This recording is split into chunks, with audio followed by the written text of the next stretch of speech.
நம்ம செரின் வீட்டு சாப்பாடில் இன்றைக்கி இன்ஸ்டண்ட்டாக ஒரு பிரேக்ஃபாஸ்ட் பண்ண போகிறோம். என்னடா அக்கா ரொம்ப நாளாக வீடியோ போடாமே இருக்காங்க, இன்றைக்கி தான் என்னமோ பிரேக்ஃபாஸ்ட் பண்ண போகிறேன் அப்படி சொல்கிறாங்க அப்படின்னு சொல்லிட்டு நினைப்பீங்க. ஆமாம், நம்ம புது வீட்டுக்கு வந்திருக்கோம் இல்லையா, புது கிச்சனில் தான் சமைக்கணும் இனிமேல். இங்கே வந்து லைட்டிங்லாம் கொஞ்சம் நல்லாவே இல்லை. இப்போ உங்களுக்கு வீடியோ பார்த்தாலே தெரியும், கொஞ்சம் இருட்டாக இருக்கிற மாதிரியே தெரியும். என்னதான் வீடு அவ்வளோ வெளிச்சமாக இருந்தாலும் வீடியோக்கு வந்து அந்தளவுக்கு செட் ஆகாத மாதிரி இருக்குது. அதனால அப்பப்போ அங்கங்கே வச்சு கொஞ்சம் எப்படி இருக்குது வெளிச்சம்லாம் பார்த்து எடுக்கிறாப்புல இருக்குது. அதனால தான் அதை செட் பண்ணுறதுக்கு இன்னி டைம் முடியல. இது லைட்டாக உங்களுக்கு இந்த கிச்சனை பார்த்துட்டு அதுக்கப்புறமா நம்ம பிரேக்ஃபாஸ்ட் எப்படி பண்ணலாம் அப்படிங்கிறத பார்க்கலாம். வாங்க இப்போ நம்ம புது கிச்சன் எப்படி இருக்குது அப்படிங்கிறத பார்க்கலாம். கிச்சனுக்குள்ளே வந்ததுமே பார்த்தீங்கன்னா ரைட் சைடில் ஒரு 2 கபோர்ட் கொடுத்துருப்பாங்க. அதில் வந்து நம்ம கண்ணாடி பொருட்கள்லாம் வச்சுருக்கேன். இதில் பார்த்தீங்கன்னா நமக்கு தேவையான வீடியோக்கு தேவையான கண்ணாடி பொருட்கள்லாம் இதுக்குள்ளே வச்சுருப்பேன். மேலே இருக்கிறதுல எல்லாத்துலேயுமே இன்னும் சரியாக நீட்டாக அரேஞ்ச் பண்ணல, சும்மா எடுத்து அடுக்கி வச்சுருக்கோம், அவ்வளோதான். இதுக்கு மேலே இருக்க 2 ரேக்லேயுமே கண்ணாடி திங்ஸ் தான் அதிகமாக இருக்கும். அப்புறம் கீழே பார்த்தீங்கன்னா நம்ம சில்வர் பாத்திரம்லாம் அடிக்கடி ஓரளவுக்கு யூஸ் பண்ணுவோம் இல்லையா, அந்த பாத்திரம்லாம் இதில் வச்சுருக்கேன். இந்த அடுப்பு வந்து எதுக்காக இங்கே இருக்குன்னா, நம்ம வீட்டு சாப்பாடுக்கு வந்து லைட்டிங் செட் ஆகலை அப்படின்னு சொன்னேன் பார்த்தீங்களா, அதுக்காக இந்த அடுப்பு ஒன்று வாங்கினேன். 2 ஸ்டவ் இருக்கிற மாதிரி வேறு இடத்துல வச்சு சமையல் பண்ணி பார்க்கலாமா அப்படின்றதுக்காக தான் இந்த அடுப்பு வாங்கியிருக்கேன். இன்னும் நான் செட் பண்ணி பார்க்கல. அதை செட் பண்ணி பார்த்ததுக்கு அப்புறமா அதில் வீடியோ கரெக்டாக நல்ல வெளிச்சம் நல்லா இருந்துச்சுன்னா அதில் போடுறேன். இல்லைன்னா என்ன பரவாயில்ல அப்படின்னு இருந்துச்சுன்னா இதுலேயே நான் வீடியோ போடுறதுக்கு ஸ்டார்ட் பண்ணிடுவேன். அப்புறம் பார்த்தீங்கன்னா இந்த கிச்சன் நீங்கள் இது பார்த்துருப்பீங்க, இந்த செட்டப் நீங்கள் பார்த்துருப்பீங்க. பழைய வீட்லேயே நான் செரின்ஸ் கிச்சனுக்கு வீடியோ எடுக்கிறதுக்காக இந்த மாதிரி ஒரு டேபிளும் 2 லைட்டும் வச்சுருக்கேன். இது அங்கே வேறு ரூமில் போட்டிருந்தாங்க. இங்கே வந்து கிச்சன் கொஞ்சம் பெருசாக இருக்கிறதுனால கிச்சனுக்குள்ளேயே நான் இதை வச்சுட்டேன். அப்புறம் டேபிளுக்கு அந்த பக்கம் பார்த்தீங்கன்னா சிலிண்டர், ஃப்ரிட்ஜை ஒட்டின போலே சிலிண்டர் வச்சுருக்கேன். அப்புறம் காய் கூட பக்கத்துலேயே இருக்கட்டும் அப்படின்றதுக்காக காய் கூட ஒரு ஸ்டூல், அப்பப்போ சமைக்கிறப்ப உட்காந்துக்கலாமே அப்படின்றதுக்காக அங்கே ஒரு ஸ்டூல் போட்டிருக்கேன். அப்புறம் பார்த்தீங்கன்னா அதை ஒட்டினா போல் ஃப்ரிட்ஜ் ஒன்று இருக்கும். அப்புறம் வந்து இங்கே வந்து கபோர்டு, இதில் வந்து நம்ம பாத்திரங்கள்லாம் பெரிய பாத்திரம், குக்கரு, கடாய் இந்த மாதிரிலாம் இதில் எடுத்து வச்சுருக்கேன். பொதுவாக இன்னும் வந்து சும்மா அடுக்கி தான் வச்சுருக்கேன், செட் பண்ணியெல்லாம் வைக்கல, சும்மா அப்படின்னு வச்சுருக்கேன். இதில் பாத்திரங்கள்லாம் இதில் போயிடுச்சு. அப்புறம் பார்த்திங்கன்னா அந்த கபோர்டுக்கு மேலே வந்து நம்ம பெரிய பாத்திரம்லாம் வச்சுருக்கோம். யூஸ் பண்ணாமல் அண்டா, தண்ணி அதிகமாக தேவைன்னா அந்த அண்டா பிடிச்சிக்கிறதுக்காக அங்கே ஒன்று. அப்புறம் நம்ம பிரியாணி செய்வோம் இல்லையா, அந்த பெரிய பாத்திரமும் அதுக்குள்ளே 2 பாத்திரம் போட்டு அது எப்போயாவது எடுப்போம் இல்லையா, அடிக்கடி எடுக்கிற பாத்திரன்றதுனால அது இந்த மாதிரி இந்த இடத்துல இருக்கட்டும்னு சொல்லிட்டு இங்கேயே வச்சுருக்கோம். அங்கே வந்து கிரைண்டர் மிக்சியெல்லாம் அந்த வீட்டில் என்னென்னா தனியாக ஒரு இடத்துல இருக்கும், நம்ம எடுத்துகிட்டு வந்து வச்சு அரைப்போம். இங்கே செட்டாக அங்கனுக்குள்ளேயே கிரைண்டர் மிக்சி வைக்கிறதுக்கு இங்கே ஒரு ப்ளக் பாயிண்ட் கொடுத்து இங்கே வச்சுட்டாங்க.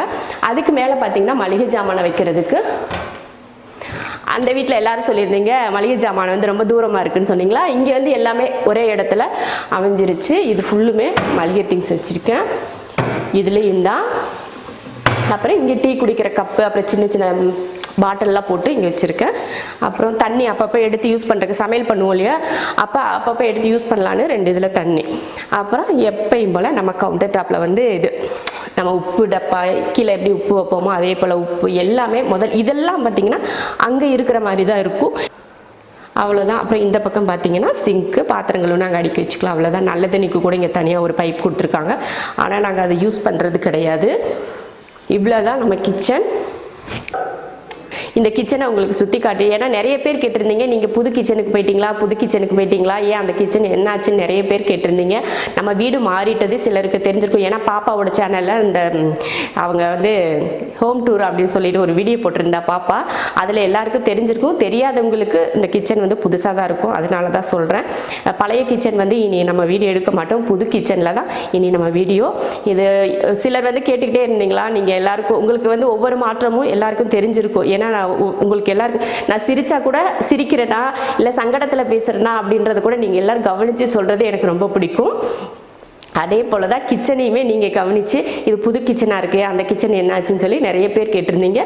நம்ம வந்து வேறு வீடு மாறி வந்துட்டோம். அந்த வீடு ரொம்ப தூரம்லாம் கிடையாது, நம்ம இப்போ இருக்க வீட்டிலேருந்து 2 வீடு தள்ளி தான் அந்த வீடு இருக்குது.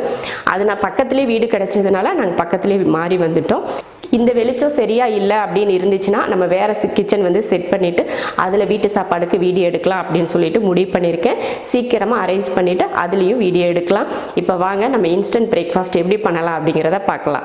பிரேக்ஃபாஸ்ட் என்ன பண்ண போகிறோம் பார்த்தீங்கன்னா, ஊத்தப்பம் தான் பண்ண போகிறோம். இன்ஸ்டண்ட்டாக ஒரு ஊத்தப்பமும் ஒரு கார சட்னியும் பண்ண போகிறோம். ஃபஸ்ட்டு அதுக்கு தேவையானதை ஊற வச்சுட்டு அதுக்கப்புறமா நம்ம சட்னியெல்லாம் ரெடி பண்ணிக்கலாம். ஊத்தப்பம் பண்ணுறதுக்கு ரவை வந்து இதில் 1 கப் எடுத்திருக்கேன். அதே கப்பில் 1/2 கப் தயிர், அதே உலக்கப்பில் 1/2 கப் அவல் எடுத்திருக்கேன். அவல் வந்து உங்களுக்கு லேஸ் அவல் இருந்தால் எடுத்துக்கோங்க, இல்லைன்னா கெட்டி அவல் கூட எடுத்துக்கோங்க. உங்ககிட்ட எந்த அவல் இருக்கோ அது சேர்த்துக்கலாம். இதுதான் சேர்க்கணும் அப்படின்னு கட்டாயம்லாம் கிடையாது. நான் வந்து லேசாக இருக்க அவல் தான் எடுத்திருக்கேன். இப்போ வந்து ரவையவும் அவளையும் கொஞ்சம் நேரம் ஒரு 5 நிமிஷத்துக்கு ஊற வச்சுட்டு அதுக்கப்புறமா நம்ம ரெடி பண்ணிக்கலாம். இப்போ ரெண்டையும் ஊற வச்சுக்கலாம். அவளை வந்து லைட்டாக கழுவிட்டு ரவை கூட சேர்த்துக்கலாம். லைட்டாக அது முங்குற அளவுக்கு தண்ணி ஊற்றிக்கிட்டால் போதும். ஊற்றி ஒரு 5 நிமிஷத்துக்கு ஊறட்டும். அதுக்குள்ளேயே நம்ம சட்னியெல்லாம் ரெடி பண்ணிட்டு வந்துடலாம். இப்போ 5 நிமிஷம் ஆச்சு. இதை அரைச்சிக்கலாம். இதை ஒரு மிக்ஸி ஜாருக்கு மாற்றிடலாம். இது கூடவே தயிரையும் சேர்த்துடலாம். இப்போ இதை அரைச்சிட்டு வந்துடலாம். ஊற வச்சு அரைச்சாச்சு. கொஞ்சம் சோடா உப்பு, அப்புறம் தேவையான உப்பு இப்போ கலந்துடலாம். ரவையும் அவலும் போட்டு அரைக்கிறப்போ தயிர் மட்டும் ஊற்றி அரைச்சிக்கோங்க, தண்ணியெல்லாம் ஊற்றக்கூடாது. இப்போ வந்து மாவு ரெடி ஆயிடுச்சு. சட்னி ரெடி பண்ணிக்கலாம். இந்த மாதிரி இன்ஸ்டண்ட்டாக புளிக்காமல் வச்சுருக்கோம் இல்லையா, அதனால் இதுக்கு கொஞ்சம் கார சட்னி வச்சுக்கிட்டா நல்லாயிருக்கும். அதனால் இப்போ கார சட்னி தான் பண்ண போகிறோம். எண்ணெய் ஊற்றிடலாம். ஃபஸ்ட்டு எண்ணெய் காஞ்சதுமே வெங்காயம் சேர்த்துக்கலாம். 2 பெரிய வெங்காயம். இந்த சட்னியை நம்ம இதுக்கு மேலே தாளிக்கலாம் மாட்டோம். இதில் தாளிக்கிறதுக்கெல்லாம் இல்லை, வதக்கி அரைக்கிறது தான். அப்புறம் ஒரு 5-6 பூண்டு பல் சேர்த்துக்கிறேன்.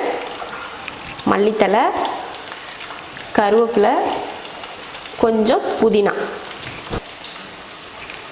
இப்போ இதை வதக்கிடலாம். அதிக நேரம் வதக்க தேவையில்லை, லைட்டாக வதக்கிக்கிட்டால் போதும். தக்காளி சேர்த்துடலாம். 3 தக்காளி, 2 பெரிய வெங்காயம், 3 தக்காளி சேர்த்துருக்கேன். ரொம்ப நேரம்லாம் வதக்க வேணாம். அந்த தக்காளி வதங்கும் இல்லையா, அந்த அளவுக்கு நம்ம வதக்கிக்கிட்டால் போதும். வரமிளகாய் வந்து லாஸ்ட்டில் போட்டுக்கலாம். தக்காளி நல்லா வதங்கிடுச்சு. இப்போ இதில் மிளகாய் சேர்த்துக்கலாம். நான் வந்து ஒரு 10 மிளகாய் சேர்த்துக்கிறேன். நல்ல காரமாக இருக்கணும் அப்படின்றதுக்காக மிளகாய் வந்து அதிகம் சேர்க்குறேன்.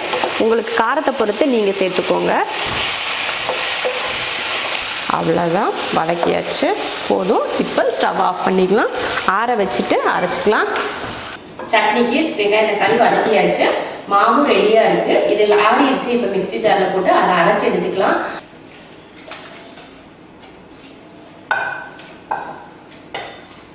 உப்பு சேர்த்துடலாம். உப்பு சேர்த்தாச்சு. இப்போ அரைச்சிடலாம். ரொம்ப வலுவலுப்பாக அரைக்கக்கூடாது, கொஞ்சம் குறகுறப்பாக இருக்கிற மாதிரி தான் அரைக்கணும். அப்போ தான் சட்னி வந்து சாப்பிட்றதுக்கு நல்லாயிருக்கும். அதனால் கொஞ்சம் குறகுறப்பாக அரைச்சி எடுத்துடலாம்.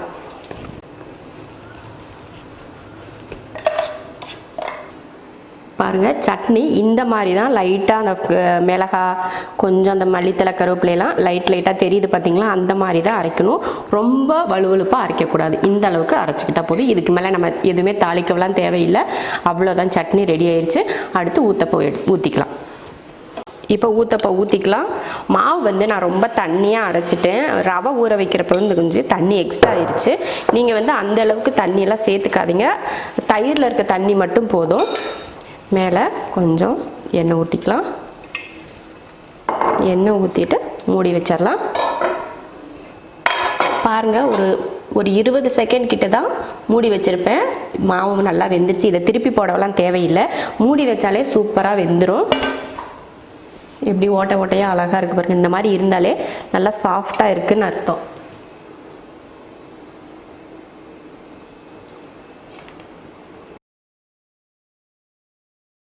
இன்ஸ்டன்ட் ஊத்தப்பமும் கார சட்னியும் சூப்பராக ரெடி ஆயிருச்சு. ரொம்ப சாஃப்டாக இருக்குது பாருங்கள். தொட்டாலே ரொம்ப மெதுமெதுன்னு இருக்குது.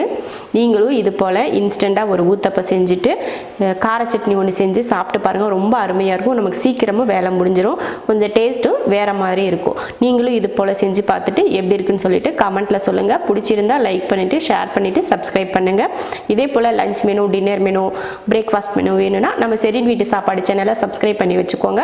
பக்கத்தில் இருக்க பெல் ஐக்கானை கிளிக் பண்ணி வச்சுக்கோங்க. அப்போ தான் நோட்டிஃபிகேஷன் வரும். உடனே வீடியோ பார்த்து நம்ம சமைக்கலாம்.